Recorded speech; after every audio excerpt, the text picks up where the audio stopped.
Bonsoir. Bonsoir. Je sais pas pourquoi je suis stressée en commençant. N'importe quoi. Bonsoir, j'espère que vous allez bien. Bienvenue. Je vais reprendre tout de suite la lecture d'Anatole Lebras, Le gardien du feu. Je pense que c'est la dernière lecture. Voilà. Je vous remercie beaucoup pour votre écoute et je vous dis à tout à l'heure après cette lecture. Merci encore. Chapitre 12. 2 heures de l'après-midi. Les hirondelles. Je viens de voir passer les hirondelles, mon ingénieur.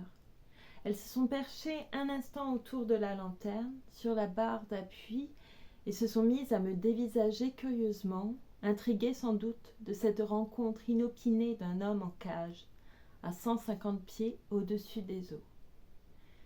Par crainte de les effaroucher, j'ai posé la plume et me suis tenue complètement coi. Je puis la reprendre, à présent qu'elles sont parties.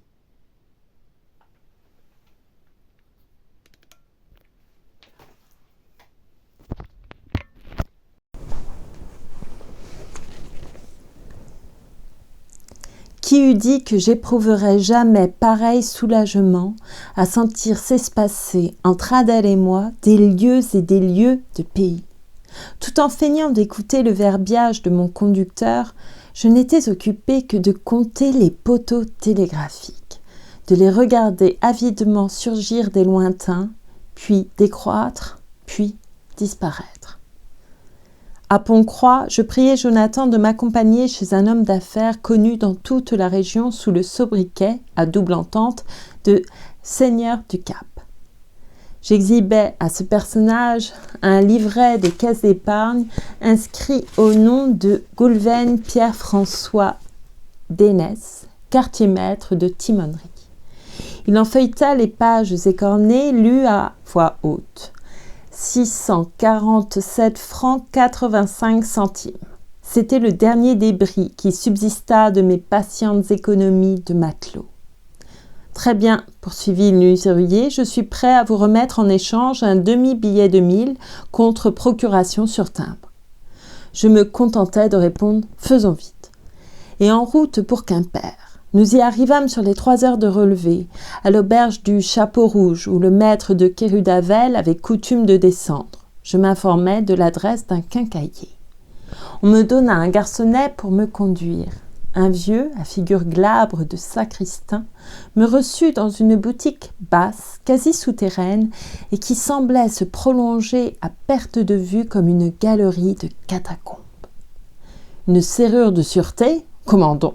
Je suis dépositaire des 2 meilleures marques. Vous faut-il la Fichet ou la Bricard ? Il étala sur le comptoir des spécimens de l'un et de l'autre type. Je les essayai tous et, lorsqu'enfin mon choix se fut fixé, alors, insinuai-je, vous me garantissez qu'une porte fermée avec ça, il eut un rire mince et strident de Crécelle, est aussi fortement scellée qu'une pierre de tombe. Oui, mon bonhomme. Je payai sans marchander et m'enfuis précipitamment. Toute la soirée, je marchais par la ville au hasard. De temps en temps, je tâtais la poche intérieure de ma veste pour m'assurer que la précieuse serrure ne s'en était point échappée. Je passais et repassais ainsi dans les mêmes quartiers jusqu'à 10 et 12 fois. Toutes les rues semblaient faire exprès de me ramener vers la cathédrale. À la fin, harassée, je décidai d'aller m'asseoir sous le porche. Des mendiantes étaient là, qui jacassaient. Une d'elles, une naine à béquilles, vint à moi en implorant un petit sou. Je tirai de mon gousset une pièce blanche. La pauvresse refusait d'en croire ses yeux. « Quel saint devrais-je invoquer pour vous ?» me demanda-t-elle en breton, toute rayonnante. « L'Ankou, ma fille, répondis-je. C'est le seul qui puisse quelque chose en ma faveur. » L'Ankou, personnage de premier plan dans la mythologie bretonne, est la représentation de la mort. Tantôt vieil homme maigre, tantôt squelette, il tient une faux et le bruit de sa charrette grinçante dans la nuit est annonciateur de trépas. Elle eut quelque tentation de me rendre mon argent. Je l'entendis qui disait aux autres Il a le parler d'un Léonard et pourtant il tient les propos d'un hérétique. Une des locuteuses opina. C'est peut-être un protestant. On commençait à me regarder de travers dans le groupe. Je repris mes vagabondages de juif errant. Sur le trottoir d'une rue déserte, bordée de hautes façades sévères où pas une devanture de magasin ne brillait, un homme qui courait me bouscula. C'était un allumeur de réverbères. Je songeais. À Gorley-Bella aussi, en ce moment, ils allument. Savoir qui est de garde au feu. Chevanton, Louarn, Chevanton, Gorley-Bella, à me redire ces noms. Il me sembla qu'ils sonnaient en moi comme les mots d'une autre langue, d'une langue jadis pratiquée, mais que j'aurais désapprise. Était-ce assez loin, tout cela, assez évanoui, assez perdu? Et tout de même, je m'étais mise à suivre le coureur, intéressée en somme par son manège qui était un peu celui de ma profession, amusée par cette menue flamme qu'il faisait jaillir de bec en bec. Brusquement, je m'arrêtais comme clouée au sol. Juste en face de moi, de l'autre côté de la rue, un cadre de bois peint venait d'émerger de l'ombre. Il portait « Service départemental des ponts et chaussées, bureau de l'ingénieur ». Je crus lire le mammé, tesselle, farès de l'écriture. Toute mon âme timorée, mon âme domestiquée de fonctionnaire se réveilla. S'il allait se montrer, le grand chef, s'il allait me reconnaître, m'interroger. Or, à cet instant même, votre porte s'ouvrait, mon ingénieur. Quelqu'un sortit. C'était vous. Comme il n'y avait encore d'éclairé que le trottoir où je me tenais, il était tout indiqué que vous le prissiez de préférence. Vous fûtes pour vous y acheminer. Déjà, j'entendais votre exclamation. « Tiens, Goulven-Dénès, que faites-vous là? Qu'est-ce qui vous amène ?» Quelle difficulté! Quelle requête! Contez-moi cela, mon ami. Que la rencontre se fût en effet produite, et il est certain que dans mon trouble je vous confessais tout. Avec vous, je n'aurais pas eu le sang-froid nécessaire pour mentir. Et alors, c'est vraisemblablement en ces termes que j'aurais conclu. Maintenant que je vous ai divulgué mes projets, je ne suis pas sans me rendre compte que je n'ai plus qu'à y renoncer. Si je ne le faisais de mon plein gré, vous avez, je le sais, 1000 moyens de m'y contraindre. Ce soin vous sera épargné, je vous en donne ma parole d'honneur. Je ne vous demanderai en retour que de m'aider à remplir cet engagement en m'aidant à disparaître. Oh, comprenez-moi bien, à disparaître sans bruit, sans scandale, administrativement en quelque sorte. Plus loin que Gorley-Bella, plus loin que l'île de Sein, presque à la limite des eaux françaises, il est sur un récif solitaire, une tour à moitié inaccessible, dernière vedette du vieux monde au large des mers du couchant. 2 de mes confrères sont condamnés à s'immobiliser là, des saisons entières, comme Siméon le stylite sur sa colonne, bien au-delà des horizons terrestres, hors de l'humanité, hors de la vie. Prisonniers de la mer et forçats du feu, le bagne, au prix de l'existence qui leur est faite, serait doux. Je me suis trouvé naguère en compagnie de l'un d'eux que l'on rapatriait. Ce n'était plus qu'un automate, aux yeux égarés de somnambule, à la démarche hésitante et infirme de cormoran blessé. Le vide qui environne ces gens dévaste aussi leur crâne, stupéfie leur cerveau. Que pourrait-il m'arriver de mieux, mon ingénieur? Délivrez un de ces malheureux et donnez-moi sa place. Nommez-moi gardien de n'importe quelle catégorie au phare de l'Armène. Vous vous serez ainsi débarrassé de moi sans ennui. Car si je sollicite d'être expédié là-bas, c'est pour y rester. Vous n'entendrez plus parler de Goulven-Dénès autrement que par les rapports de service. Encore ne tarderont-ils pas à vous apprendre que j'aurai été frappé de congestion à mon banc de car et que, par mesure sanitaire, force aura été de faire à mon cadavre le sceau du balcon. N'est-ce pas une combinaison très simple, la plus propre à tout arranger? Sans doute. Hormis qu'elle eût laissé vivre et s'aimer en paix et s'appartenir entièrement l'un à l'autre les 2 coupables. Tandis que je m'en serais allé, pourriture flottante, fournir une pitance d'un jour aux marsouins du rat, eux là-bas, dans leur Trégor. Avouez que c'eût été d'une immoralité par trop révoltante, mon ingénieur. Je n'eus pas à commettre cette lâcheté suprême. La logique des choses veillait. Elle fit qu'au moment où vous vous engagiez sur la chaussée, quelqu'un de votre entourage vous héla. Vous aviez, paraît-il, oublié vos gants. Ce fut mon salut. J'avais retrouvé mes jambes. Je m'esquivais. Après, je ne sais plus très bien. Je me rappelle vaguement avoir dégringolé un raidillon, respiré des odeurs mouillées de campagne, longé des quais, franchi un pont, escaladé enfin un flanc de montagne boisée d'où l'on apercevait à peine, dans le bas-fond vaporeux, le clignotement indistinct des lumières de la ville. Une mousse drue faisait tapis au pied des hêtres. Je m'y étendis et, terrassé de fatigue, d'épuisement, d'hébétude physique et morale, je roulais dans le sommeil.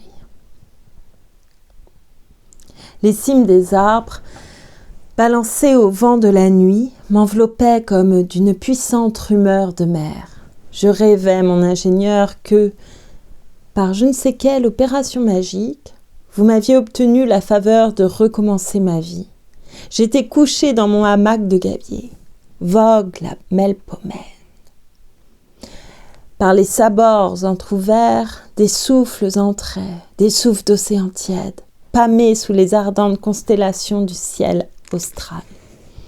Ils me caressaient le visage, ils me gonflaient la poitrine. Et c'était comme une ivresse lente, comme un narcotique d'oubli. Dans le hamac le plus rapproché du mien, un camarade achevait de lire une lettre au timbre de France. Il se pencha vers moi, murmura « Dis donc, paternoster, voilà qu'on m'écrit qu'elle est morte. »« Qui ça ?»« Ma bonne amie, donc, Adèle, la petite Adèle, la fille à l'ancien de la rue Colvestre. » Je vis alors seulement qu'il avait les traits de Louarn. Il pleurait. Je cherchais des mots d'apitoiement pour le plaindre, mais tout aussi vite, il essuya ses larmes. « C'est l'heure de la relève, dit-il. » Le sifflet du maître d'équipage retentit. Hélas, non. C'était le sifflet du premier train d'aube débouchant en gare, mon ingénieur. Je retombais dans le cauchemar, c'est-à-dire dans la réalité. Quand j'eus dégourdi mes membres, secoué la rosée qui enivrait mes vêtements et rassemblé quelques lambeaux d'idées éparses, ça, me demandai-je, où et comment passer cette journée, ainsi que les 12 ou 13 autres qui la vont suivre. En quittant la caserne, j'avais visé un double but très précis. D'abord, m'évader d'un logis où je n'étais plus chez moi et rompre avec la présence abhorrée d'une femme qui avait cessé d'être la mienne. Ensuite, gagner Quimper pour y faire l'emplette que vous savez, persuadée à tort ou à raison qu'elle m'offrirait des garanties plus certaines si je me la procurais au chef-lieu. Quant au voyage en Léon, ce ne pouvait être, dans mon intention, qu'un pur prétexte. Revoir avec mon âme ravagée, mon âme méchante d'aujourd'hui, le grave et religieux pays de mes innocences d'autrefois, m'entendre appeler du haut de tous les clochers, des marches de tous les calvaires par le spectre éploré de mes croyances mortes, croiser au détour de chaque chemin d'anciennes petites amies de catéchisme devenues dans l'intervalle épouses chastes et mères fécondes, et surtout, oh, surtout, apporter sous le vénérable toit familial des pensées de haine, m'asseoir à ce foyer si calme et si probe, l'esprit uniquement hanté par des images de vengeance, de massacre et de sang. Allons donc, est-ce que cela était parmi les choses admissibles? Est-ce que tout mon être n'aurait pas regimbé la contre? Est-ce que j'y aurais pu songer seulement? Ce fut pourtant ce qui advint, du moins en partie. Vous y fûtes pour beaucoup, mon ingénieur. Je fis, en effet, réflexion que je risquais trop gros jeu à vouloir séjourner dans une ville où vous aviez votre résidence. Rien qu'à me remémorer l'alerte de la veille, je me sentais blêmir de frayeur. Il fallait se terrer ailleurs. Mais où? Mais de quel côté? Comme je m'interrogeais, anxieux, je vis au-dessus de moi, dans la vallée, les rails de la voie ferrée s'embraser des premiers feux du matin et se dévider en scintillant, pareils à 2 câbles d'or. Des locomotives manœuvraient, crachaient des fumées blanches qui animaient l'espace d'un peuple de figures aériennes.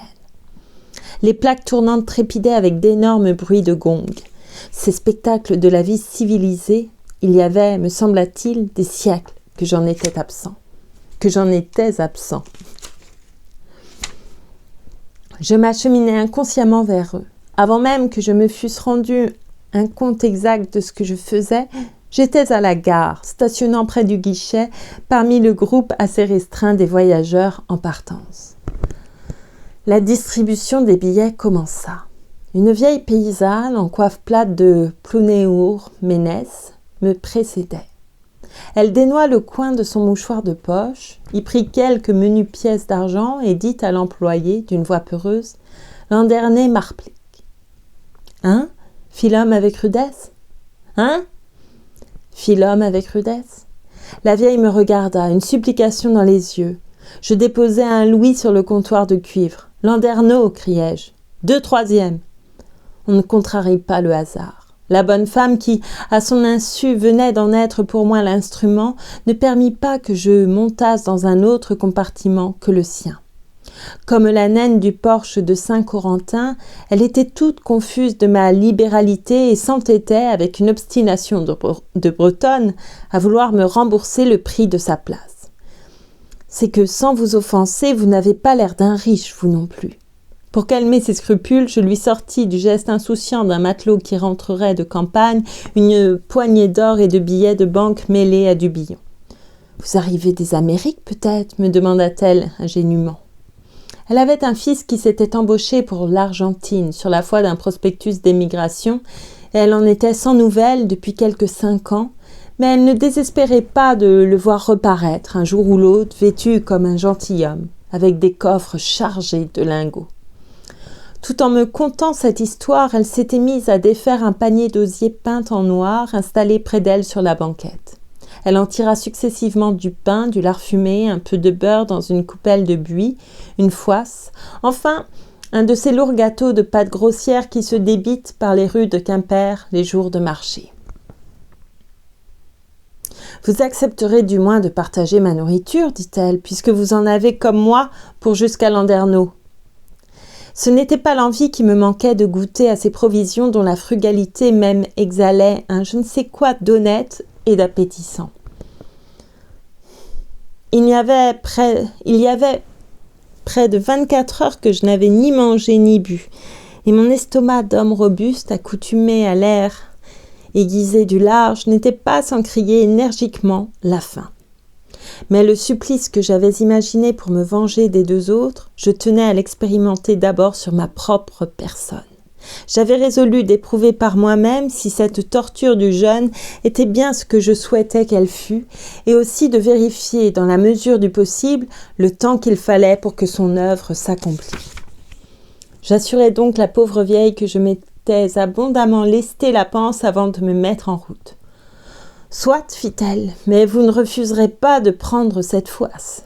Cela s'emporte. Vous la croquerez quand il vous plaira. » Elle avait commencé de l'introduire de force dans la poche de ma veste. Je la laissai faire pour ne la point contrister. Nous nous séparâmes à Landerneau sur le parvis planté d'ormes devant la gare. Elle avait les cils humides, la chère Mamgose, et elle se répondait en paroles de bénédiction à la manière des humbles aïeuls de Bretagne. Des humbles aïeuls de Bretagne. Attendrie moi-même, je lui demandais « Allez-vous quelquefois dans le nord, du côté des paroisses de la Grève, et connaissez-vous Plounéventaire ?»« Plounéventaire, comment donc ? Il ne se passe point d'année que je ne fasse le pèlerinage de Saint-Dérien. Eh bien, la prochaine fois, informez-vous de Naïk Dénès, des Dénès de Kerdanou. » Et qu'est-ce que je lui dirais ? Voilà... Vous lui direz de ma part, mon cœur éclatait. Dans un élan d'émotion dont je ne fus pas maître, je saisis la vieille aux épaules et la pressai sur ma poitrine. Vous lui direz que vous êtes la dernière femme qui ait été embrassée par son fils Goulven. Et je la plantai là, tout effarée. Chapitre 13. 7 heures du soir. C'est la dernière fois aussi que je viens de procéder à l'allumage du feu. Elle finit assez mal au dehors cette journée après laquelle, durant tout un mois, j'ai tant soupiré. Les vents ont incliné vers le suroît. Une aile sombre, une aile d'une envergure immense et comme moitée, par place d'un duvet grisâtre, monte et plane sur la mer où frissonnent des teintes sinistres, des glauques et des violets innommés. Sein toute noire, semble baignée dans une mare de sang refroidi. Une étoile qui s'essayait à luire a pris peur et s'est éclipsée. Seuls les fardards de leurs prunelles intermittentes ou fixes au milieu de cette grande ténèbre soudaine, annonciatrice de l'ouragan.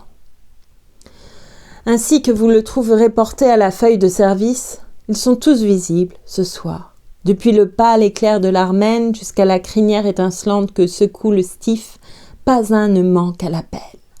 Les eaux peuvent s'ébrouer, le grain peut fondre, les sentinelles atlantiques sont à leur poste.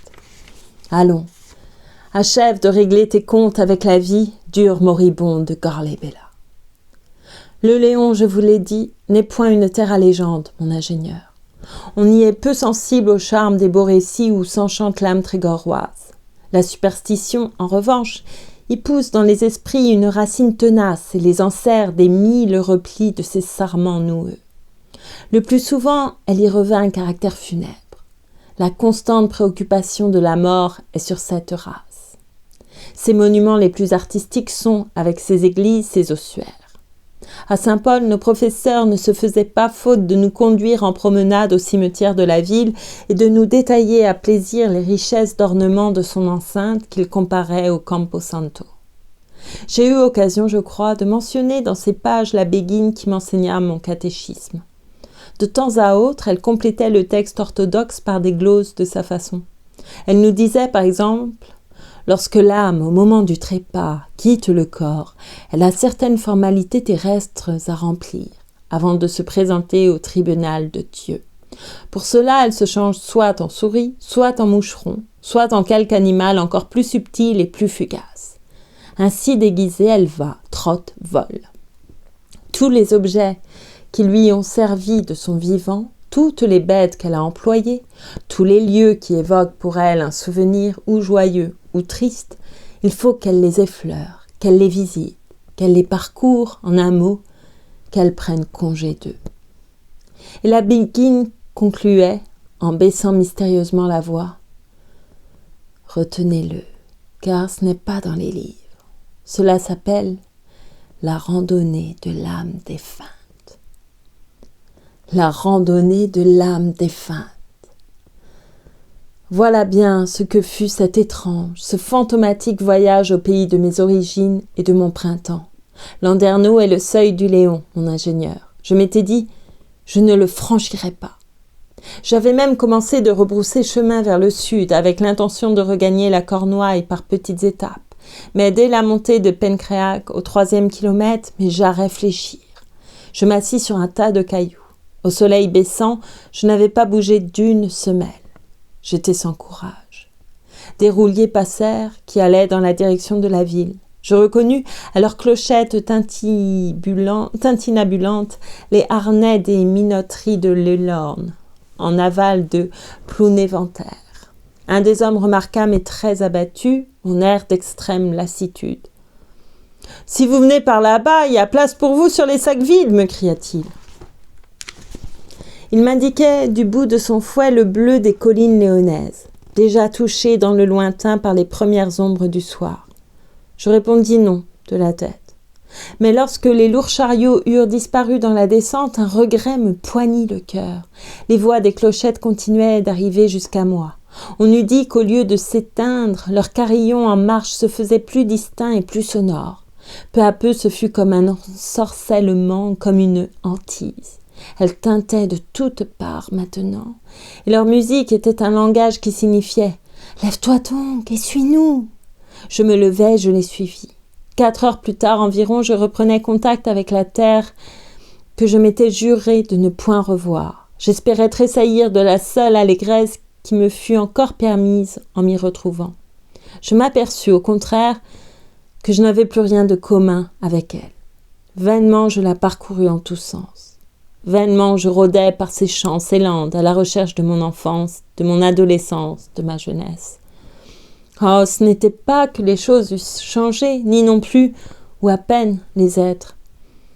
Mais ceci comme celle-là, qu'il m'était donc devenu indifférent, étranger.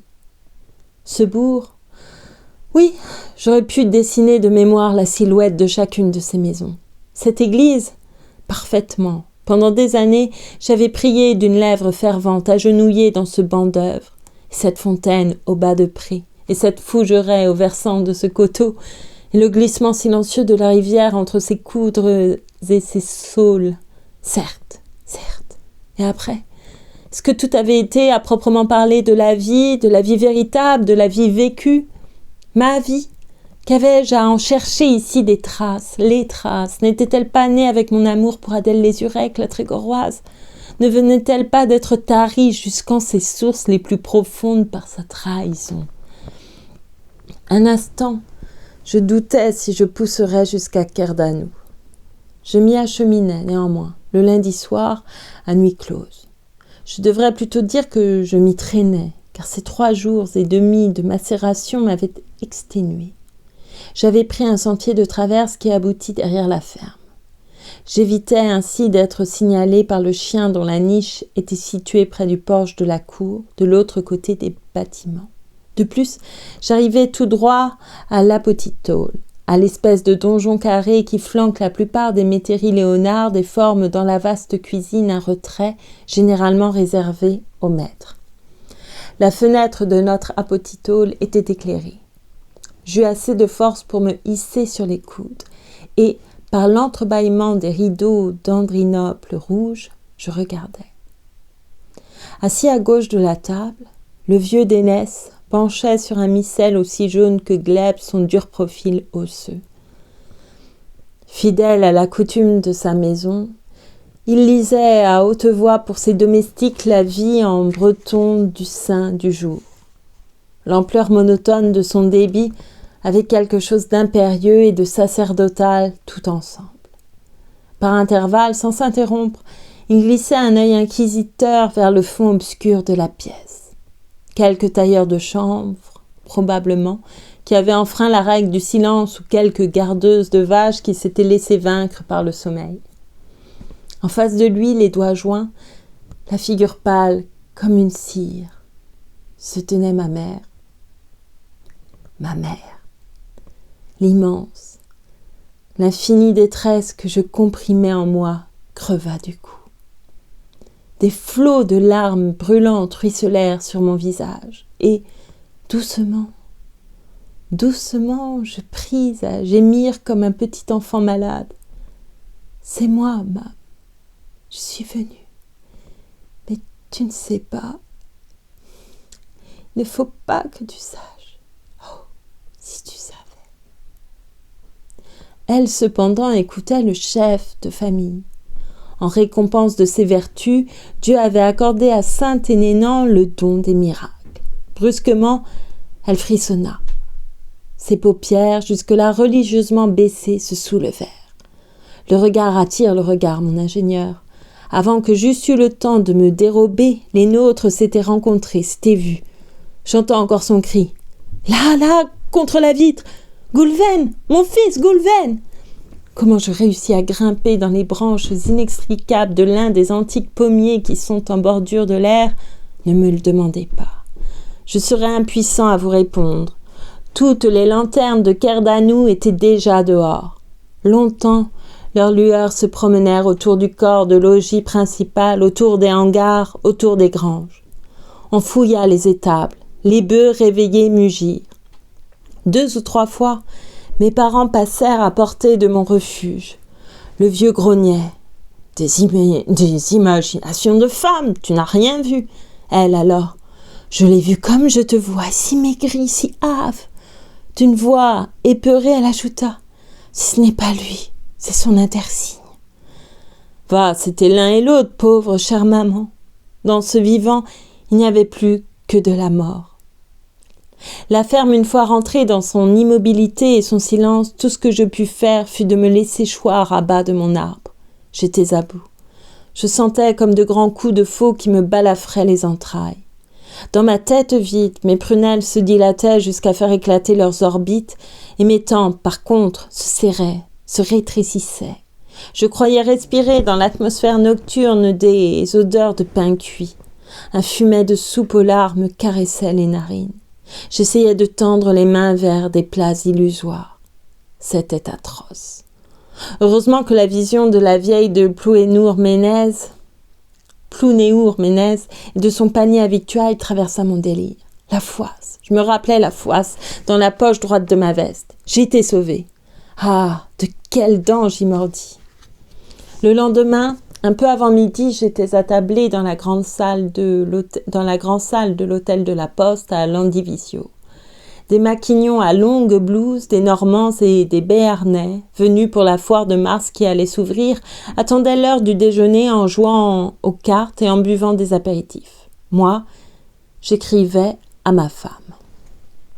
Mon Adèle bien-aimée, je suis guérie de croire aux prophéties mensongères des sous qui brillent dans l'obscurité. J'ai trouvé tout le monde en joie à Cardano. Alors, c'est pour m'annoncer ton retour immédiat, me diras-tu. Si je n'avais à consulter que mon envie, je serais déjà sur la route qui mène au rat. Je me languis de toi, mais c'est ma mère. On a tué le veau gras comme pour l'enfant prodigue et elle prétend que je ne parte point jusqu'à ce que tout soit mangé. Quand je lui objecte que tu es là-bas, toute seule, elle me clôt la bouche en répliquant « Ta femme, elle est meilleure que tu ne dis, ce n'est pas elle, sûrement, qui se fâchera si tu donnes à ta mère une 12aine de jours en 6 ans. » Et je suis contraint d'avouer qu'elle a raison en ce qui te concerne. N'as-tu pas été la première à me recommander de prendre des vacances et de les prendre bonnes ?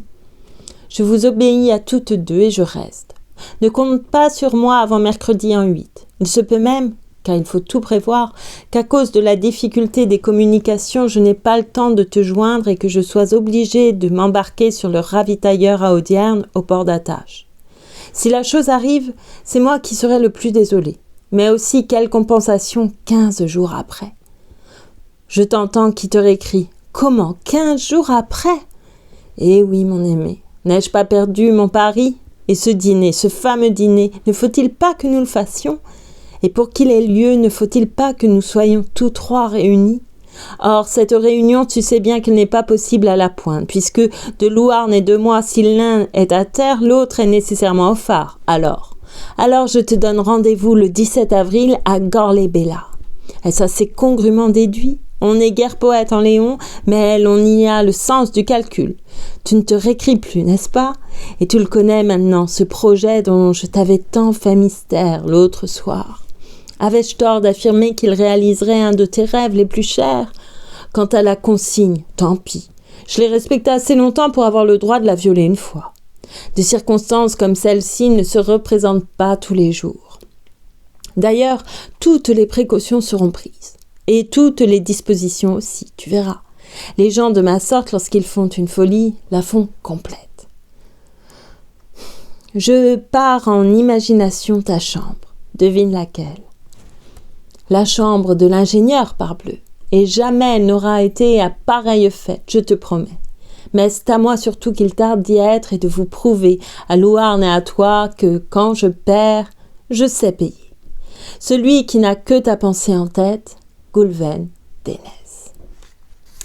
Cette lettre écrite et jetée à la boîte de Landivisiau pour qu'elle portât le timbre du bureau de mon canton, j'éprouvai un tel soulagement, un tel bien-être que, durant mon retour vers les collines du Quimpérois et les abords moins riants du Cap, je repris presque goût à l'humanité.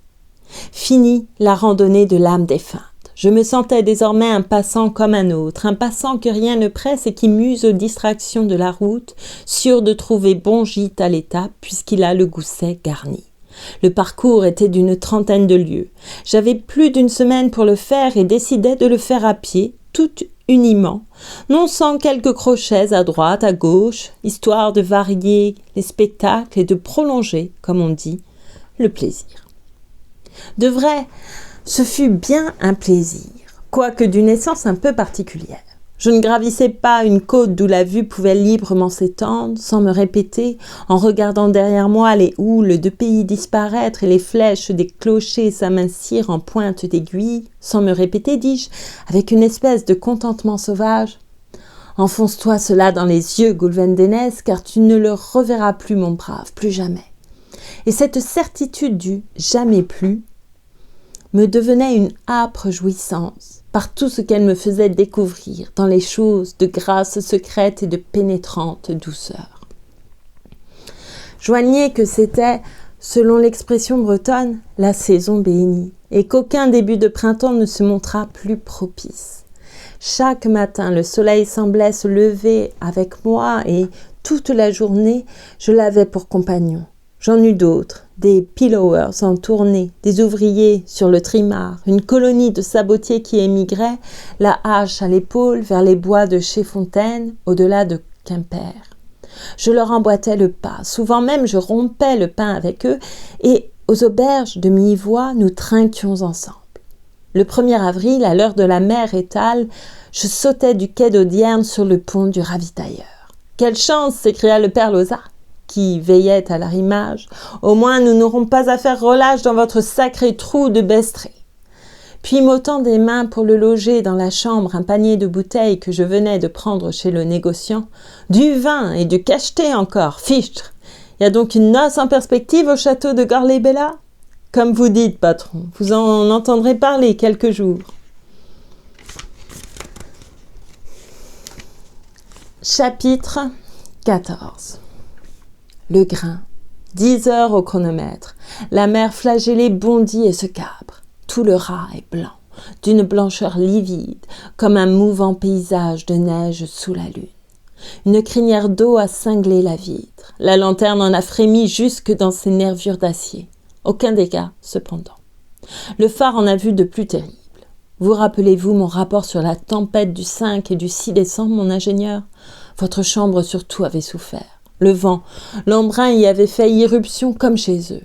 Ils avaient arraché les boiseries, fourragé le parquet, noyé les meubles, métamorphosé en une loque immonde le portrait de ce bon monsieur Fresnel. Un peu plus, la tour elle-même était envahie et sans l'aide que me prêta ce débrouillard de Louarn. Oui, enfin, c'est alors que je vous fis observer que, votre appartement étant, par suite de son orientation ouest, la pièce la plus exposée, il y avait peut-être urgence à ce que l'on modifiât le mode des fermetures. La semaine d'après, nous arrivait toute une équipe d'artisans et, conformément à vos ordres, premièrement, on substituait à la fenêtre primitive un cadre de verre d'une épaisseur de 8 cm assujetti à demeure dans un châssis de métal. Deuxièmement, la porte en cœur de chêne était remplacée par une porte en gaillac, blindée de tôle de cuivre et, pour que nulle force humaine ni surhumaine ne la pût soulever de ses gonds, les pommelles destinées à les recevoir étaient entaillées dans la feuillure même des dormants. Ah, quand nous assistions, Louarn et moi, en spectateurs amusés à ces travaux, nous étions également loin, l'un de l'autre, de nous douter, lui, qu'on préparait son châtiment, moi, qu'on me simplifiait la vengeance. Comme cela fut simple, en effet. Et pas du tout dramatique, en somme. Je me vois encore 10 ans à Cheventon, lorsque Louarn partit sur le ravitailleur, nous restâmes seuls sur la roche. Là, Jérôme, en haut maintenant, nous avons affaire. Hein ? Oui, il y a d'abord une serrure neuve à mettre en place, le dernier modèle à ce qu'il paraît. Il faut donc qu'elle invente toujours quelque chose, l'administration. Patience, camarade, il y aura un coup de vin après. Allez quérir les outils à la chambre de garde. Tandis qu'il montait aux étages supérieurs, nonchalamment, marche à marche, avec son éternel balancement d'ours, je m'arrêtais, moi, sur votre palier, mon ingénieur, et j'introduisais la clé dans votre porte. Mes doigts, je l'avoue, tremblaient un peu. Au moment d'entrer, j'eus même un irrésistible mouvement de recul. Avec ma foi dans Adèle, j'avais perdu toutes mes superstitions, sauf une, celle de l'autorité. Je dus me faire violence pour franchir votre seuil. Cette chambre, pour moi, c'était dans le phare, comme qui dirait le saint des saints. Mes 2 hommes avaient défense expresse de s'y aventurer. Moi seul, je cirais le parquet, époussetais les fauteuils, revernissais les boiseries. Vous ne l'aviez jamais occupé, à ma connaissance. Votre esprit, néanmoins, l'habitait. Je le sentais là, invisible, mais toujours présent et redoutable. « Allons, murmurai-je, je n'ai pas le choix. Il n'y a qu'ici que la chose soit faisable. » Et je pénétrai dans la pièce, non sans avoir eu soin, comme d'habitude, de quitter mes chaussures. Il y régnait, malgré l'irréprochable propreté, cette odeur un peu fanée des logis rarement ouverts, qui fait penser au délaissement, à l'abandon, à la mort. Du temps que j'étais écolier, se voyait sur la route de Plouneventer à Saint-Paul une maison demeurée déserte depuis certains crimes, on ne savait plus au juste lequel, dont elle avait été jadis le théâtre. Mon père, dès que nous en approchions, accélérait vigoureusement le trot du cheval. Avec ses marches moussues, ses ailes disjoints et ses carreaux crevés, elle vous donnait froid au cœur. Je ne fus pas plus tôt dans votre chambre que j'éprouvais la même impression de saisissement. C'était l'heure trouble d'entre jour et nuit. La nouvelle fenêtre où, comme nous l'avions baptisée dans notre argot de mer le hublot, ne versait qu'un reste de lumière lasse, et cette demi-obscurité où planait un funèbre silence, drapait les formes rigides des objets comme d'un suaire couleur de cendre. Enfin, pour que rien ne manquât, il y avait le plafond de pierre, à cintre surbaissé, blanchi à la chaux, une véritable voûte de sépulcre où ne faisaient plus défaut que les cadavres. Un frisson me parcourut. Un de ces frissons involontaires qui font dire au Léonard, toujours hanté par la préoccupation de l'encou, « C'est le vent de sa faux qui passe. » J'eus la vision d'Adèle accroupie là dans l'ombre, la face convulsée, les bras tordus, ses grands cheveux, arrachés par mèches, serpentant comme un essaim de couleuvres noires sur le plancher. Chevanton redescendait. Nous nous attelâmes à la besogne. Balourd et paresseux, ivrogne, toutes les fois qu'il le peut s'en débourser, il a, quand ça lui plaît, une prestigieuse habileté de main, ce Chevanton, et la promesse d'un coup de vin l'avait mis en humeur de bien faire. Est-ce tout, demanda-t-il quand ce fut fini et qu'il eut lampé son verre. Non, il y a encore le hublot. Le grand chef a dit de voir s'il ne serait pas possible de le condamner en cas de tempête. Ça ne doit pas être malin, je suppose. Un jeu de marmots, quelques trous, autant de vis, et ça y sera. Essayons de suite, voulez-vous, on videra la bouteille. Je n'eus que la peine de lui tenir la lampe, tandis qu'il vrillait et clouait. Si ça ne muselle pas tous les vents du tonnerre de Dieu, fit-il, et quand j'eus éprouvé la solidité de l'ouvrage, faut-il enlever? Inutile, plus tard, nous avons bien le temps. Vous devez avoir soif, Jérôme. Au lieu d'une bouteille, nous en vidâmes 2. Je l'envoyais se coucher à moitié gris, je gagnais la lanterne. Le ciel n'avait pas un nuage. La nuit sur le raz était d'une limpidité merveilleuse. Au sommet de la pointe, la tour découronnée de l'ancien phare solitaire et provocante au milieu du vaste pays nu semblait me jeter un défi muet à travers l'espace. Sur les 10 heures, une de ces lucarnes s'illumina. Je songeais, ils sont ensemble. À minuit, quand Chevanton monta pour le quart du matin, l'infâme clarté brûlait encore. Ah ah, ricana mon remplaçant, les yeux émerillonnés et la langue pâteuse. Louarn aussi est de veille à terre, m'est avis. C'est égal, j'aimerais mieux faire sa relève que la vôtre, sauf le respect que je vous dois, monsieur Dénès. Je ne lançai point le goujat par-dessus bord, comme j'en eus une seconde la démangeaison. Feignant de croire à une plaisanterie anodine, je répondis avec flegme « Bah, dans une quinzaine, c'est lui qui vous portera en vie. » Mais sitôt retiré dans ma cellule, je fonçais sur les murs, l'écume aux lèvres, avec la rage aveugle d'une bête aux abois. C'est le phare tout entier que j'aurais souhaité de pouvoir réduire en poussière et disperser au vent de l'abîme. Quand je me présentais le lendemain devant Chevanton, j'avais la face toute meurtrie et tuméfiée. Je lui contai que j'avais fait une chute dans l'escalier. Il en conclut naturellement que je n'étais pas de taille à soutenir la boisson. Qu'ils furent longs, les jours qui suivirent, jours d'impatience fébrile entrecoupés de mornes abattements. Plus longues encore les nuits, où, soit éveillé, soit endormi, je suppliais en vain le murmure de la mer de couvrir le bruit de leurs baisers et les ténèbres du firmament de me dérober leurs étreintes. Ah, il n'arriverait donc jamais ce 17 avril? Si, il arriva. Comme j'étais de garde en haut, je le vis se lever.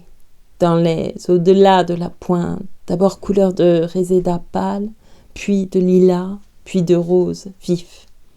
Un vrai ciel en fleurs, pareil à quelque féerique jardin de Syrie d'où le soleil jaillit, éclata, ainsi qu'un gigantesque fruit d'or. des frémissements de brise coururent venant de terre. L'étendue palpita. De tous les points de l'horizon, des voiles surgirent, barques de Molène et de l'Iroise, aussi prestes que des hirondelles de mer, sous leurs fines ailes brunes, croisées en forme de ciseaux, gabarres de sein, décorées à la proue d'une guirlande de liège et de casier, chalutiers de Tréboul, d'Audierne, de Penmark, avec leurs misaines d'un roux si ardent qu'on eût dit des flammes. Enfin, dans le sud, les tonniers de Groix, semblables à de grands insectes des eaux, leurs sveltes tangons de pêche harmonieusement recourbés en guise d'antenne. Entre toutes ces voiles, mes yeux n'en cherchaient qu'une, celle du ravitailleur. Donc j'attendis Sadel Lézurec par cette voie. En priant le père Lozac de prendre ma femme à son bord, à supposer que je n'eusse pas essuyé un refus, j'aurais engagé la responsabilité de ce brave homme, compromis peut-être sa situation. Je n'avais pas voulu qu'un tel remords troublât mes derniers instants.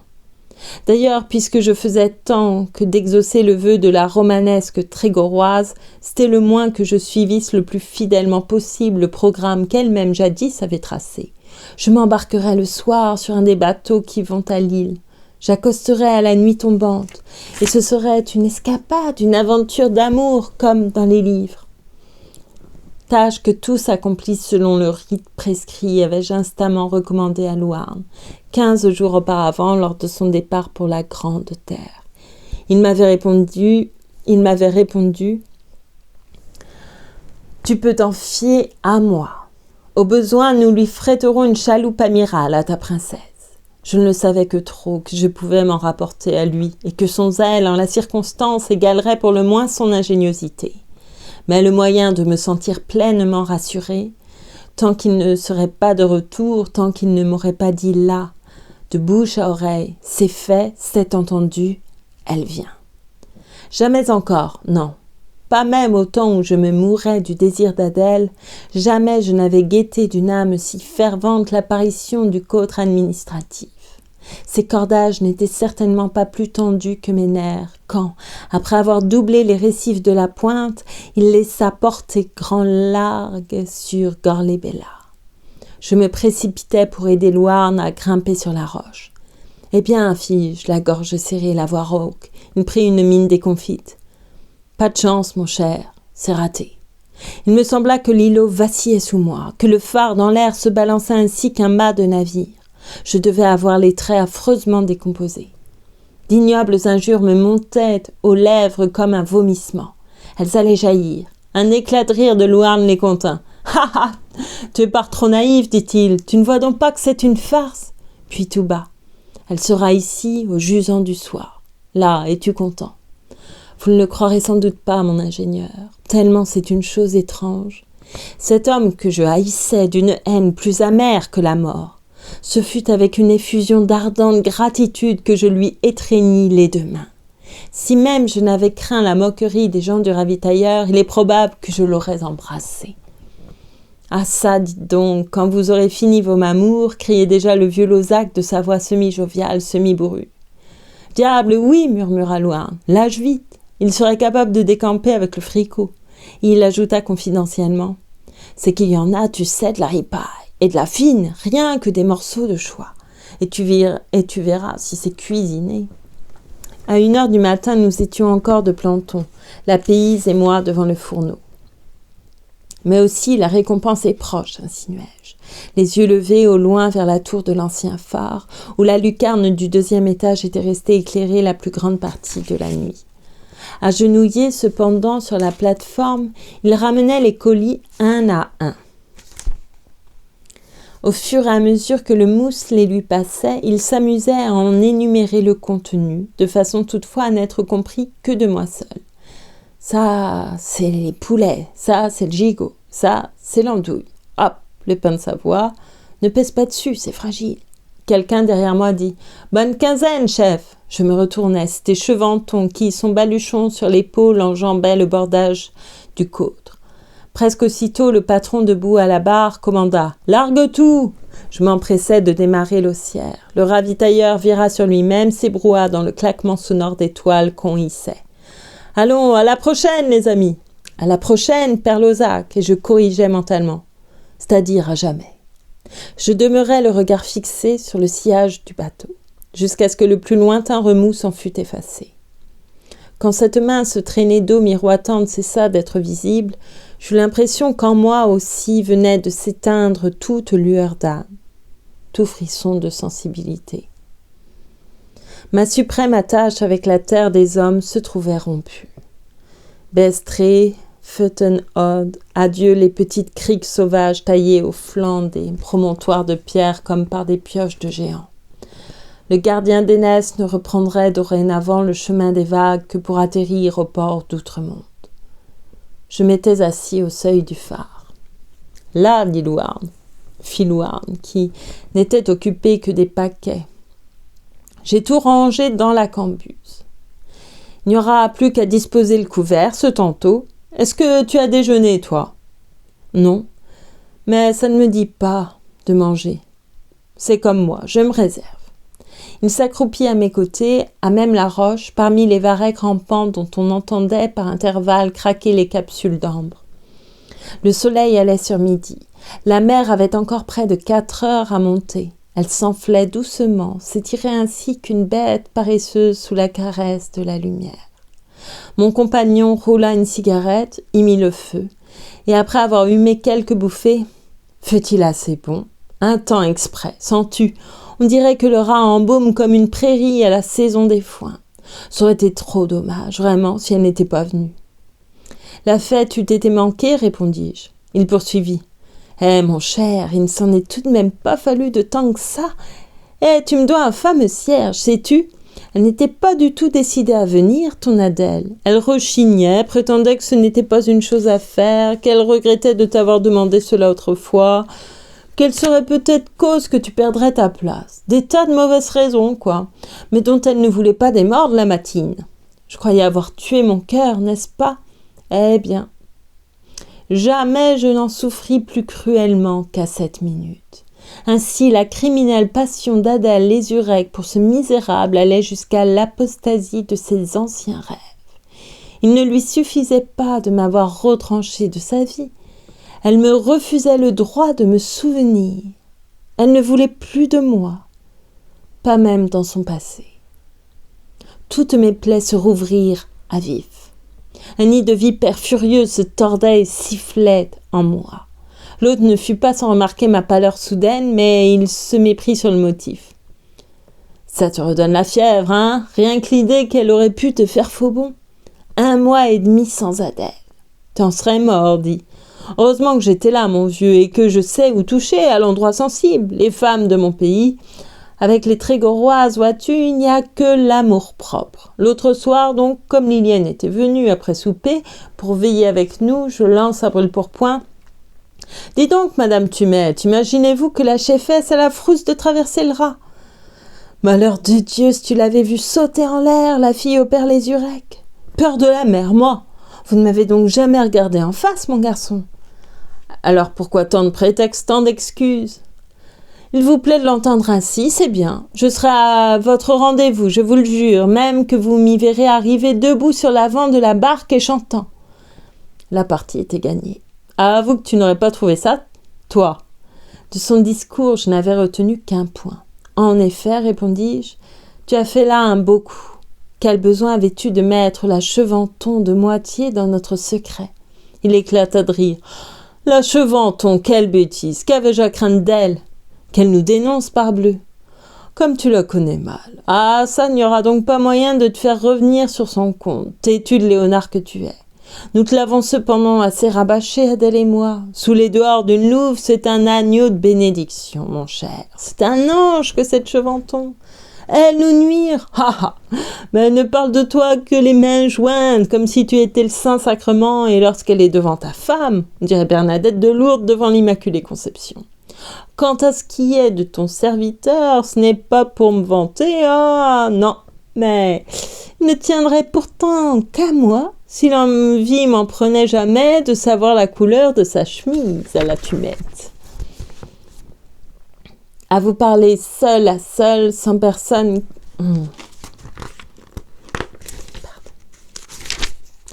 Il arracha une poignée de goémons et la jeta dans le courant au pied de la roche. Je le dévisageais, perplexe. S'était-il exprimé sérieusement ou par jeu? À tout hasard, je marmonnais. Quelle est encore cette mystification? Il n'y a pas de mystification là-dedans. Et ne t'en déplaise que tu mettes Cheventon même, mais là, ce qui s'appelle aimer d'amour. Je haussais les épaules et brutalement. Ce n'est pas vrai. Tu mets Cheventon et tout ce que l'on voudra, elle n'est pas une malhonnête femme. Il eut un nouvel accès de rire. Après tout, je peux te conter ça, dit-il. Ces choses-là ne tirent pas à conséquence et les histoires font passer le temps. Je t'épargne les commencements qui remontent à mon arrivée. N'importe où j'allais, j'étais sûre de rencontrer la Tumette. Il n'y eut que chez toi où elle fut assez long avant d'oser venir. Puis, ce pas même, elle le franchit. Oh, elle gardait toujours son air fanatisé de sœur noire. Seulement, je ne pouvais pas lui adresser la parole sans qu'elle avançât la bouche comme pour recevoir l'hostie. Moi, tu comprends, je faisais celui qui ne s'aperçoit de rien.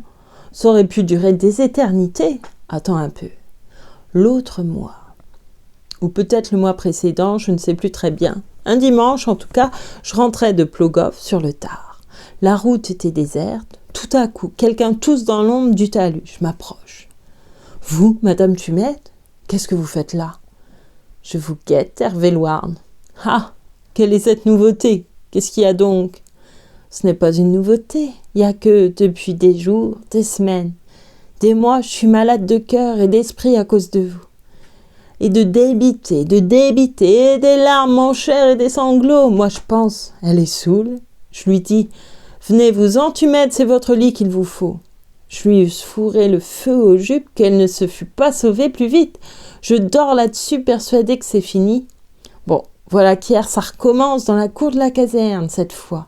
Je savonnais mon tricot dans l'auge. J'entends qu'on s'avance à pas furtifs, puis qu'on s'arrête. Je fais exprès de ne pas me retourner. Monsieur Louarn, pour l'amour de Dieu, regardez-moi, est-ce que j'ai encore l'air d'avoir bu, dites. Elle avait plutôt la mine d'un chien battu, la pauvre. J'essaie de la congédier en douceur, mais elle, tenace comme une pieuvre. Par votre salut en ce monde et dans l'autre, ne me repoussez pas, Hervé Louarn, j'ai à vous parler très sérieusement, je vous assure. Allez-y pendant que vous y êtes. À vous parler seul à seul, sans personne qui nous épie. Impossible, je n'ai pas le temps, je pars demain. C'est justement, il n'y aura pas un chrétien dans la dune de Laoual cette nuit. Les gablous seront dans le nord, je me suis informée. Eh bien, là, au point d'atterrissement du câble de l'île, le couvre-feu sonnant, voulez-vous? Ne dites pas non, de grâce, ne dites pas non. Il dut s'interrompre. Le rire l'étouffait. Je riais aussi, mais du bout des lèvres. Une sueur de mort me perlait aux tempes. Je ne respirais plus. « Qu'est-ce que tu aurais fait à ma place ?» demanda-t-il, lorsque son hilarité se fut un peu calmée. « Tu aurais envoyé cette possédée se faire exorciser par le vicaire, n'est-ce pas? Moi, pour me débarrasser d'elle, j'ai accepté son rendez-vous. » Et alors? Il se renversa sur le dos, toujours pouffant. « Tiens, cette blague, je n'y suis pas allé. » Il me sembla qu'il m'ôtait la roche de Gorlébella de dessus la poitrine. Je ne pus résister à la tentation de lui objecter sournoisement. « tu as peut-être eu tort de faire le dégoûter. » Il sursauta, froissé au vif dans sa fatuité de joli cœur. « Les restes à Cheventon, merci, j'ai mieux que ça. » Le mot n'était pas lâché qu'il eût souhaité de pouvoir le reprendre. Une rougeur légère avait empourpré son teint mat, sa peau bronzée d'ancien colonial, et ce fut d'un ton presque gêné qu'il ajouta. Faut pourtant pas t'imaginer, parce que tu as une femme adorable, que nous autres nous dînons de ratatouille, mon cher. Chapitre 15. Je me suis levée pour calfeutrer avec ma veste le bas de la porte qui donne sur l'escalier. Oh, ce n'est pas à cause du vent. D'abord, sa violence s'apaise, et puis, il y a si longtemps que nous nous connaissons, que nous vivons ensemble, lui et moi. Que de fois ne m'est-il pas arrivé de causer avec lui, comme avec un être qui aurait une âme et presque un visage. Ce n'est pas lui qui serait capable de m'incommoder. Au contraire, n'était la lampe, j'ouvrirais le vitrage à deux battants pour laisser entrer les grandes haleines impétueuses et salubres du dehors. Au moins je n'aurais plus autour de moi, je ne respirerais pas jusque dans mes vêtements cette odeur. Comment dirais-je ? Cette odeur étrange, indéfinissable qui, d'heure en heure, se fait plus envahissante et plus nauséabonde. Au premier moment, j'ai cru que cela provenait peut-être de l'appareil, que c'était la mèche qui brûlait mal ou la qualité de l'huile qui laissait à désirer. Ce n'est que lorsque j'ai été pour descendre aux cuves d'approvisionnement que j'ai compris. La puanteur remplissait les entrailles du phare et c'est d'en bas, c'est des étages inférieurs que les émanations montaient. Les mêmes, identiquement, qui s'exhalent des champs capistes en automne, quand les détritus de sardines et de sprats avec lesquels on les engraisse ont commencé de pourrir. J'ai tâché, mais en vain, de leur clore hermétiquement toute issue. Elles n'en continuent pas moins d'arriver jusqu'à moi. Elles flottent dans l'atmosphère épaissie de la lanterne et elles m'imprègnent moi-même tout entier. J'ai la bouche mauvaise et le cœur fade. Je songe au parfum de jeunes sève qui se dégageait d'elle, du temps qu'elle était vivante. Qu'est-ce donc déjà qu'il avait de si particulier, de si unique ? J'essaie de me rappeler, je ne peux pas. Et avec l'odeur de son parfum, voici, me semble-t-il que l'image de sa forme m'échappe. Il y a sur elle comme une obscurité qui, sans me la dérober tout à fait, ne me permet plus de rien distinguer nettement. Les yeux brillent encore dans le visage, mais de cet éclat indécis et pâle qu'ont les prunelles décolorées des gens sur les vieux portraits. Et dire qu'il y a seulement 15 jours... Nous venions d'allumer le feu, quand parut sur la mer encore claire la barque qui la portait. C'était la Notre-Dame de Bon Voyage, une bisquine de pêche appartenant aux frères Guichoua du hameau de Pendref en Lescoff, des amis à Louarn, c'est Guichaoua, sa compagnie de prédilection lorsqu'il était de congé à terre. Du reste marin consommé et d'une discrétion à toute épreuve. Il se fût difficilement adressé mieux. Sans compter, mon cher, que le nom du bateau est à lui seul un sauf-conduit, m'avait-il fait observer du ton de gouaillerie sceptique qui, même en matière de religion, lui était habituel.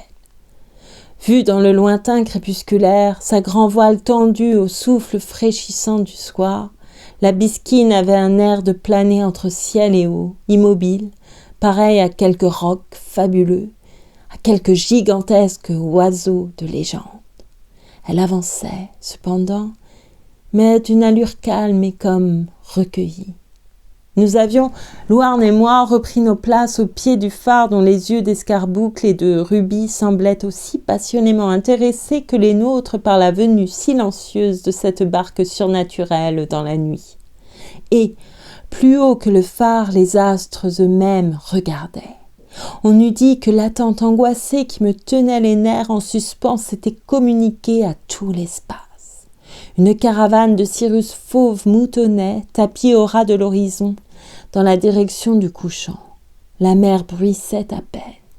Il n'était pas jusqu'au Trégo roi qui ne se tut. Soudain, il me poussa le coude. « Écoute !» murmura-t-il sourdement. Je prêtai l'oreille. Ce ne furent d'abord que des sons faibles, indistincts, une sorte de fredon très vague, très léger, très doux, à demi noyé encore dans la confuse rumeur des courants. Puis, à mesure que diminuait la distance, la mélodie se précisa, la voix s'affermit. Bientôt elle s'éleva, singulièrement captivante et pure. Louarn exultait. « Ah, fit-il, elle n'en aura pas eu le démenti. Elle a tout de même le cœur solidement accroché et la payse. » Et se tournant vers moi. « Tu as raison, décidément, il faut qu'il y ait en elle du sang des sirènes. Elle est, pour sûr, la première femme qui traverse le Raz en chantant. » On n'entendait plus maintenant que cette voix, dont les modulations se jouaient au milieu du silence universel, élargi et comme infinisé par l'immense paix nocturne. « Je reconnais l'air, reprit Louarn. C'est une saône de chez nous. Quelle donc ?» Il chercha un instant, puis avec un geste de triomphe. « Eh, suis-je bête? Tout juste la saône d'Aès, mon cher. La saône de la Morgane !» Il se mit lui-même à chantonner. « Mais well, sevel var mort. » La Notre-Dame de Bon Voyage n'était plus qu'à une demi-encablure de l'îlot. Brusquement, les vergues s'inclinèrent et la voilure s'abattit, tandis que les guichaois s'emparaient des rames afin d'accoster à l'aviron. Alors, nous vîmes la chanteuse. Elle était debout sur l'avant, le dos au mât. Sa silhouette faisait corps avec celle de la bisquine, semblait en être le couronnement, une de ces figures sculptées, une de ces mythologiques divinités marines qui se dressaient à la proue des anciens vaisseaux. Le reflet du secteur vert, en passant sur elle, l'enveloppa d'une lumineuse buée glauque. Elle me parut Aès en personne. Aès, la Messaline des ondes, tout à coup surgit des gouffres du raz pour son éternelle besogne d'incantation, de luxure et de mort. J'avais encore cette vision dans les yeux quand, une dizaine de minutes plus tard, elle aborda. Elle n'eut même pas à prendre terre. Je l'avais déjà saisie, enlacée, emportée avec la fougue vertigineuse d'une trompe dans votre chambre, mon ingénieur. Je la déposai toute pantelante sur le lit. Elle y demeura quelque temps sans force, la respiration coupée. « Non !» s'écria-t-elle dès qu'elle eut recouvré la laine. « Tu ne te corrigeras jamais de tes manières d'Hercule Léonard, en vérité. » Mais c'était ton rêve, Adèle, d'entrer ainsi au phare sur mes bras. Et puis qu'est-ce que tu veux? J'avais tant de hâte de te retrouver, tant hâte. Je lui avais pris les mains, elle les dégagea. « Regarde dans quel état tu m'as mise !» Elle considérait, vexée, le désordre de sa toilette. Sa robe fripée, sa coiffe pendante, un de ses bandeaux défaits, la lourde nappe de ses cheveux roulants éparses sur son épaule. Je plongeais les doigts dans leur soie lustrée pour les attirer vers mes lèvres. « Te rappelles-tu la nuit de notre noce, Adèle ?» Elle balbutia précipitamment, la pensée ailleurs. « Sans doute, mais ne me touche plus, Louarn monte. » Je murmurai à part moi. « N'aie pas peur, tu vas l'avoir entièrement à toi, ton Louarn. » À l'instant même où elle achevait le geste de m'écarter d'elle, il se montrait sur le pas de la porte. « Diable, ricana-t-il, vous ne perdez pas de temps, vous autres. Mais j'arrive peut-être trop tôt. Voulez-vous que j'aille attendre en bas que ce soit fini ?» Les traits de la Trégoroise se contractèrent en une moue douloureuse et irritée. Dans les yeux, les grands yeux humides qu'elle leva sur son amant, il y avait tout ensemble de l'orage et des larmes, de la révolte et de la supplication. « Ne faites pas l'imbécile, Hervé Louarn, dit-elle. Vous savez bien que ce n'est pas ce que vous croyez. » J'eus le triste courage de m'écrier sur un ton plaisant. « Pas de querelle, les enfants, sinon je vous mets au pain sec. » « C'est pourtant vrai, fit Louarn, si nous dînions d'abord. Je ne sais pas si vous êtes comme moi, mais j'ai l'estomac dans les talons. Branle-bas, nom d'un tonnerre. Je suis le gabier de Serville, je cours à la soute aux vivres. » Je le retins par le revers de sa vareuse. « Ne bouge pas, c'est moi qui régale, c'est à moi de commander. Adèle et toi, vous mettrez le couvert. Tu lui feras voir dans le buffet du grand chef où sont les linges, les fourchettes, les couteaux, les verres. Tout le tremblement, quoi. Le reste, c'est moi qui m'en charge. » J'avais en prononçant leur sentence ma voix habituelle, ma figure de tous les jours. Ils repartirent en chœur. Soit. Au moment de sortir, je me retournai. « Ah, pour votre gouverne, au cas où le faïence aurait besoin d'être rincé, il y a un plein seau d'eau fraîche au chevet du lit. »« Monsieur Précaution, s'exclama Louarn. Il a pensé à tout. Ce seau, mon ingénieur, je l'avais empli à la mer, le matin même. J'avais lu jadis dans un livre sur les naufrages célèbres, un des seuls prix que j'ai remporté à Saint-Paul, que boire de l'eau salée multipliait les tortures de la soif et activait le travail de la mort. Ce détail m'était demeuré dans l'esprit. J'ai la mémoire longue. Ma recommandation faite, je donnai un dernier regard à ces deux êtres qui avaient été toute ma vie. Ils se renvoyaient des propos frivoles et ne sentaient pas les mailles du destin qui déjà se resserraient sur eux. Lui s'occupait de pousser la table au milieu de la pièce. Elle, le buste cambré, les bras repliés à la hauteur du front, elle rajustait sa coiffure devant la glace. Le seuil passé, la porte se referma derrière moi comme d'elle-même.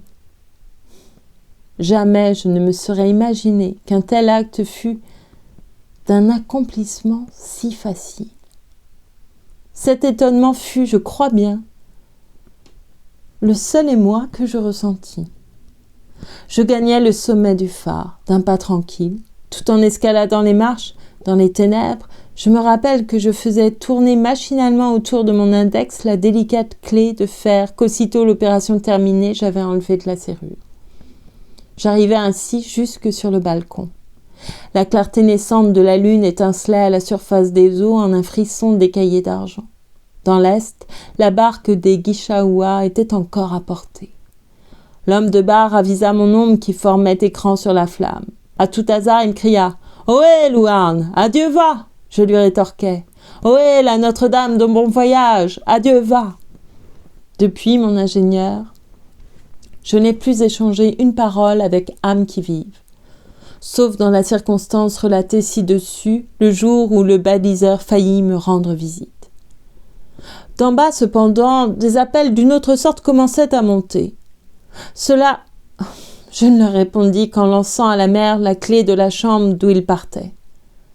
Un plouf à peine perceptible, quelques cercles d'ondes. Ce fut fini.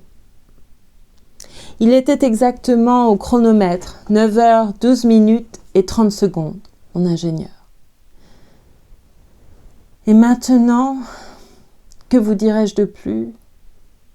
Je vous ai demandé pardon, au début de ces pages, pour toutes les infractions au règlement qu'elles allaient vous révéler. Il ne me reste à vous remercier de m'avoir fourni l'occasion de les écrire. Elles ont été mon viatique durant cette épouvantable agonie de 13 jours et 14 nuits.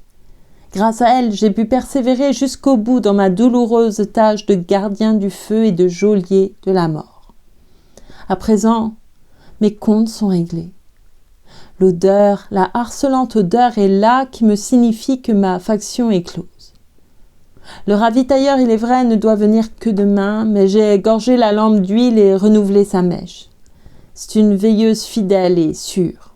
Elle attendra, j'en suis convaincue, pour s'éteindre, qu'un autre ait pris au banc de quart la place que j'aurais quittée. Pauvre cher feu de Gorley-Bella.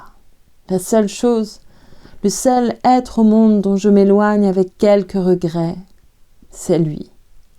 La seule lueur bienfaisante qui persiste dans la détresse de mon cœur dévasté, c'est lui. Tout le reste, famille, patrie, Dieu même, celle que vous savez, la faucher. Si j'étais capable d'une prière, c'est au foyer tutélaire des nuits du rat que je l'adresserais. Qu'il reçoive du moins la dernière larme que puissent verser encore mes yeux taris. Je la lui voue. J'ai ouvert la porte de la galerie. Les vents sont nord-norois. Le ciel s'éclaircit. Je viens de jeter par-dessus la balustrade le coffre à Jim et je vais prendre le même chemin. Dans un instant, mon ingénieur, le nommé d'Énès, Goulven, de Plounéventaire ne sera plus qu'un noyé sans nom. Par ailleurs, rien à signaler.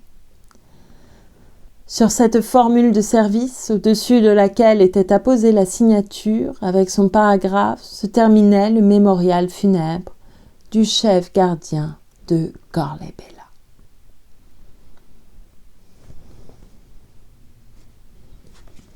Et c'est la fin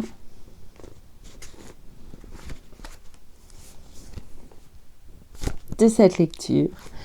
Le gardien du feu d'Anatole Lebras. Et quelques poèmes. Pardon. Le voile se ferme. Le brouillard s'épaissit. La brume lourde monte au-dessus des fossés et des ravins fumeux. La nuit tombe. Et la mer en fureur se démonte. L'immense désespoir rugit ses grands adieux. Les plis froids du brouillard, comme un voile écumeux, étendu par les flots sur quelque étrange honte, cachent le ciel marin, qui, livide comme eux, n'est plus qu'un rêve mort que les ténèbres domptent. vers le calme infini des monts de Goélo, où sur les bois muets la mer voix de l'eau vient briser la clameur qui gronde à l'estuaire. Le désenchantement coud au même suaire, l'apaisement divin, qu'opère le tombeau, et l'infini dégoût, qu'il soit involontaire.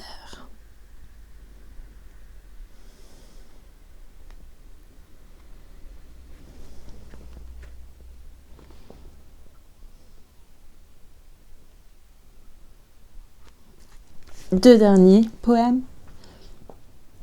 Une petite fille. Je veux mourir d'amour. C'est la mort que j'envie.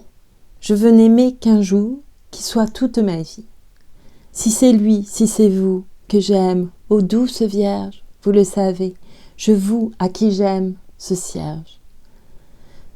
C'est vous que mon cœur loue, et ce qui lie des vous, c'est de vous, qu'en retour, je l'attends à genoux. Notre-Dame d'amour. Le passant. Je m'arrête dans cette église, car elle est seule dans les champs, et que rêveuse, vide et grise, au soir seul elle dit ses chants. Du clocher frôlé de la brise, au vieux mur la mousse descend. Mon âme à ce silence est prise. Je rêve à moi-même en passant. Je suis plus triste sur la route que la cloche que nul n'écoute et que l'amour qui se souvient. Je songe à tout ce que je laisse, et c'est à vous que je m'adresse, passant que plus rien ne retient, Notre-Dame de la tristesse.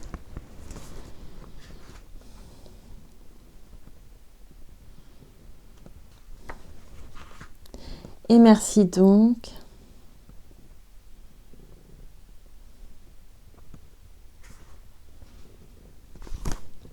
À André Suarez, que j'ai encore pris au hasard et qui est parfait.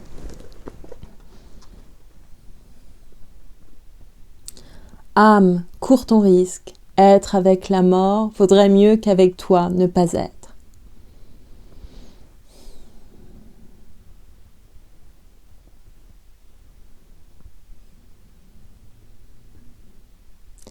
Sauveur, prends un pauvre air qui exulterait de mourir, et par égard pour ta douce miséricorde, laisse-moi encore une heure.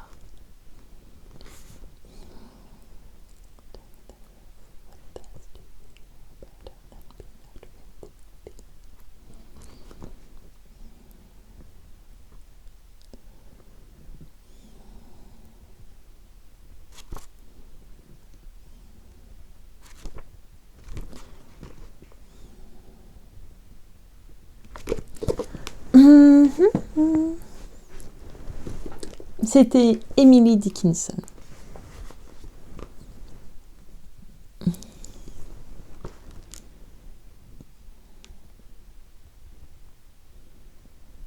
Bateau sur l'eau natale, eau noire, animal d'oubli, eau lilas, unique veille, le mystère ensoleillé des voix dans le parc, ô si ancien.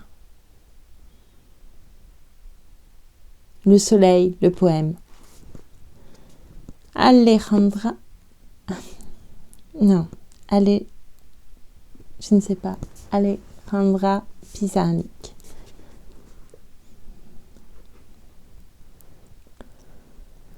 Des blessures écarlates et noires éclatent dans les chairs superbes.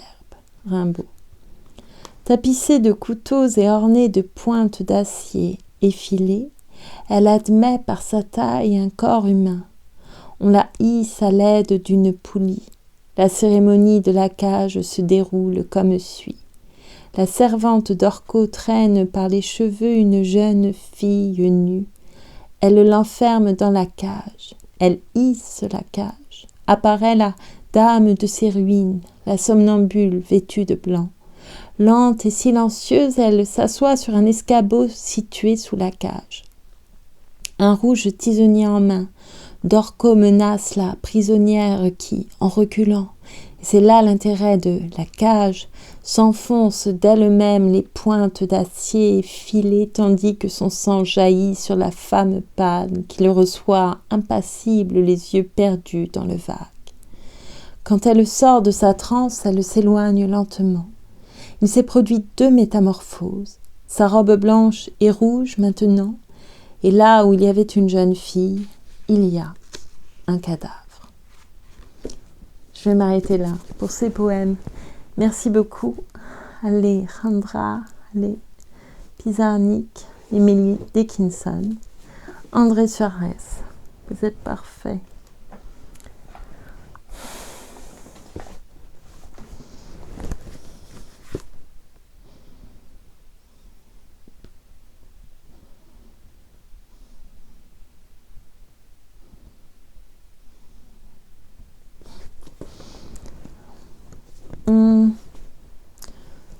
Une chanson, un peu plus d'amour.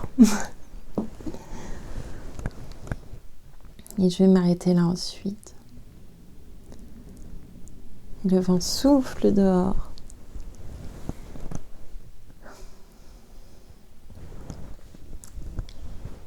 J'ai essayé l'autre jour. Je crois que je n'ai toujours pas l'air exact. Je l'ai réécouté une fois, non 2 fois.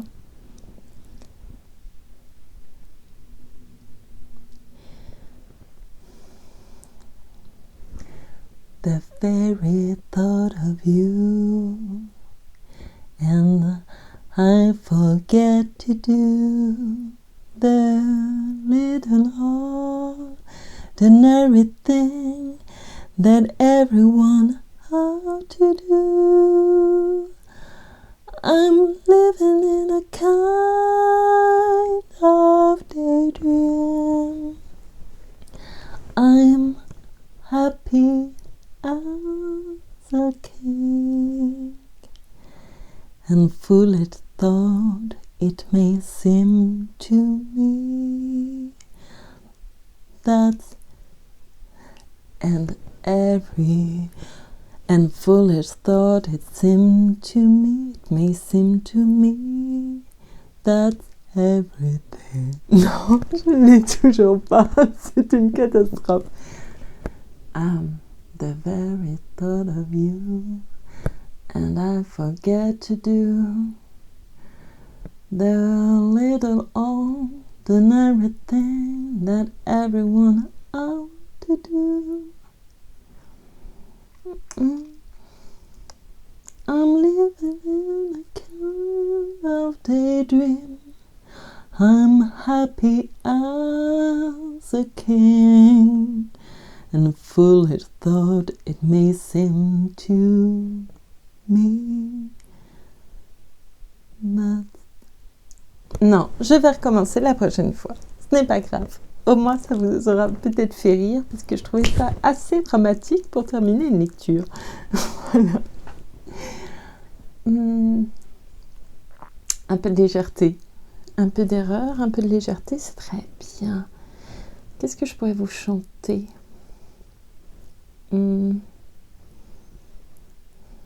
Qu'est-ce que je pourrais chanter de léger ? Une idée, il me faudrait une idée.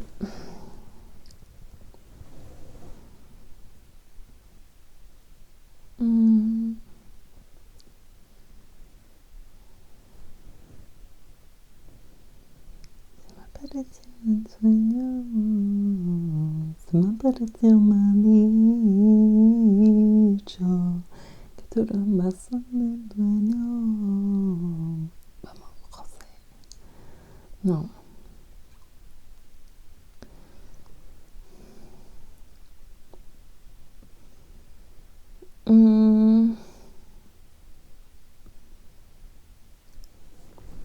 C'est pas léger du tout, ça, Camille. Pas le septembre, comme il est loin, le temps du ciel s'ensemble. Il serait temps de s'entendre sur le nombre de jours qui jonchent le sol d'octobre. Mal est si tendre au début de novembre devint sourd aux avances de l'amour, mais quel mal me prit de m'éprendre de lui.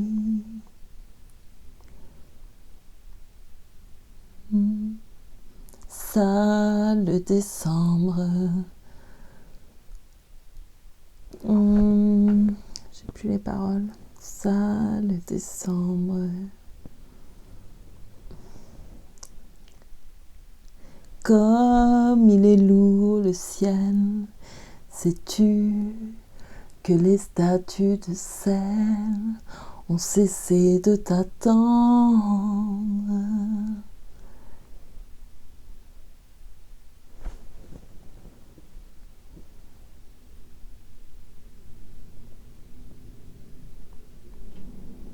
Je t'aime toujours. Pas de septembre, entends-tu le glas que je sonne? Je t'aime toujours.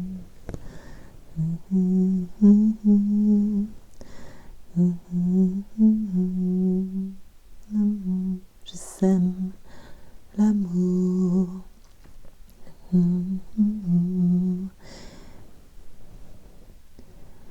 Les saisons passent, mais de grâce faisons semblant qu'elles nous ressemblent. Mais qui est cet homme qui tombe de la tour?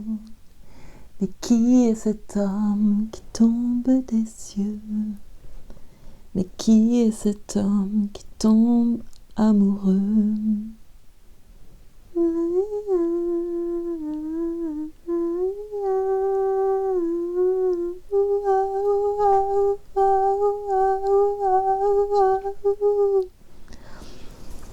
Je vais pas faire trop fort pour pas vous casser les oreilles. Affreuse cette chanson. Bon bah il fallait bien... très belle chanson, mais... c'est pas du tout plus léger. On n'est pas du tout dans un cadre plus léger là. Mais je n'ai aucune chanson légère à vous chanter. C'est dramatique.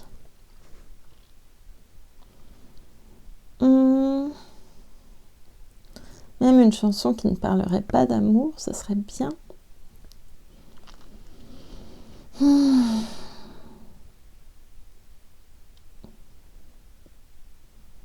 C'est une chanson légère. Ah ben j'ai pas les paroles.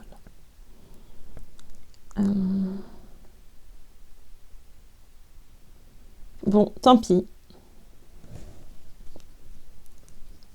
Si, il y avait Julio Iglesias.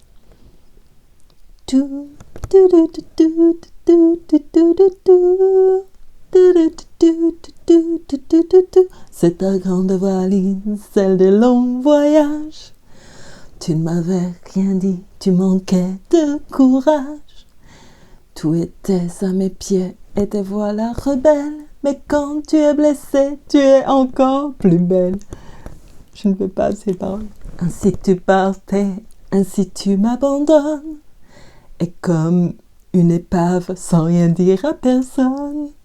Mais c'est la providence qui veillait sur moi. Encore 2 minutes et tu n'étais plus là. Ne t'en va pas, je t'aime. Ne t'en va pas, je t'aime. Ne t'en va pas, je t'aime.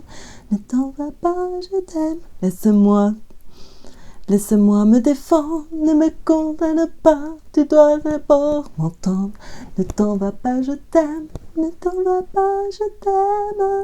Ne t'en va pas, je t'aime, ne t'en va pas, je t'aime. Non, ça c'est faux.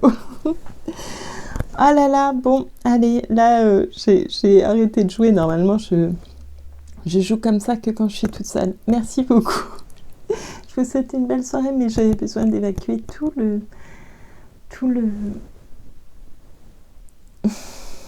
toute la fatalité de cette lecture, je crois. Voilà, c'est fait.